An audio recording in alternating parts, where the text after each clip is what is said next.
ठाणे जिल्हा रुग्णालयाची जुनी इमारत पाडून त्या जागी 900 खाटांचं सुपर स्पेशालिटी रुग्णालय उभारण्यात आलं आहे। या रुग्णालय इमारतीचं काम पूर्ण झालं असलं तरी या ठिकाणी 8 मेगावॅट विजेची गरज लागणार आहे। या ठिकाणी स्वतंत्र विद्युत वाहिनी जोडणी द्यावी लागणार असून विद्युत वाहिनी जोडणी आणि अत्याधुनिक वैद्यकीय यंत्रसामग्रीची तपासणी पूर्ण झाल्यानंतरच रुग्णालय नागरिकांच्या सेवेत दाखल होईल। त्यामुळे जिल्हा रुग्णालय सज्ज असलं तरी वीज जोडणीमुळे 3 ते 4 महिने लोकार्पणाची प्रतीक्षा करावी लागणार आहे। ठाणे जिल्ह्यातील गरीब रुग्णांसाठी सुमारे 100 वर्षांपूर्वी विठ्ठल सायण्णा यांनी रुग्णालयाची निर्मिती केली होती। तेव्हापासून जिल्ह्यातील रुग्णांची सेवा करणारे हे रुग्णालय पुढे जिल्हा रुग्णालयात रूपांतरित झालं।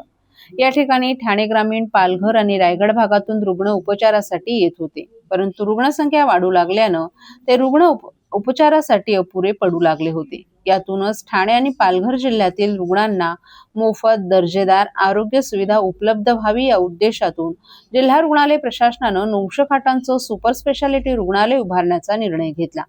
ठाणे जिल्हा शल्यचिकित्सक डॉक्टर कैलास पवार यांनी या संबंधीचा प्रस्ताव तयार केला होता। उपमुख्यमंत्री एकनाथ शिंदे यांचा हा महत्त्वाकांक्षी प्रकल्प असून त्यांच्या सूचनेनुसार जिल्हा रुग्णालयानं हा प्रस्ताव तयार केला होता।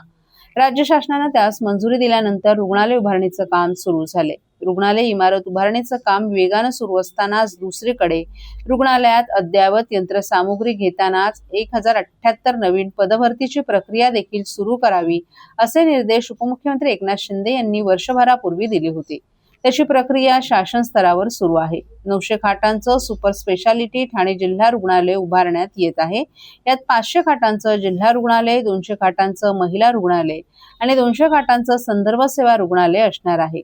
सार्वजनिक आरोग्य आणि कुटुंब कल्याण मंत्री प्रकाश आंबेडकर यांनी रुग्णालयाच्या बांधकाम स्थळाची काही महिन्यांपूर्वी पाहणी करून महत्त्वाची सूचना केली होती। दरम्यान रुग्णालयाचं बांधकाम आता पूर्ण झालं असून विद्युतीकरण, यंत्रसामुग्री बसवण्याची कामं शिल्लक आहेत।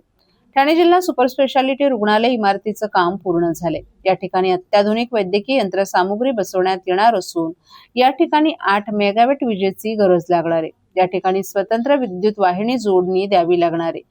ऐरोली येथून ही वाहिनी भूमिगत पद्धतीनं टाकावी लागणार आहे। विद्युत वाहिनी जोडणी आणि अत्याधुनिक वैद्यकीय यंत्रसामुग्रीची तपासणी पूर्ण झाल्यानंतरच रुग्णालय नागरिकांच्या सेवेत दाखल होईल। त्यामुळे जिल्हा रुग्णालय लोकार्पणासाठी 3 ते 4 महिने लागतील अशी माहिती ठाणे जिल्हा शल्यचिकित्सक डॉक्टर कैलास पवार यांनी दिली।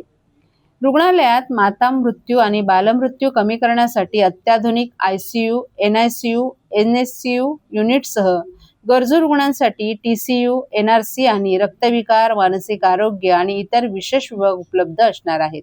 200 खाटांच्या सुपर स्पेशालिटी विभागात हृदयरोगासाठी कॅथ लॅब, न्यूरोलॉजी, ऑन्कोलॉजी आणि ऑन्कोसर्जरी, नेफ्रोलॉजी आणि डायलिसिस सुविधा उपलब्ध असणार आहे। बालकांसाठी स्वतंत्र डायलिसिस युनिट तसंच MRI, CT स्कॅन, केमोथेरपी आणि रेडिएशन थेरपी यांसारख्या अत्याधुनिक उपचार सुविधांचा समावेश आहे। या रुग्णालयात परिचारिका प्रशिक्षण केंद्र, वसतिगृह आणि वाहनतळ इमारतीचाही समावेश आहे, तर रुग्णालयात हेलिपॅड सुविधाही असणार आहे।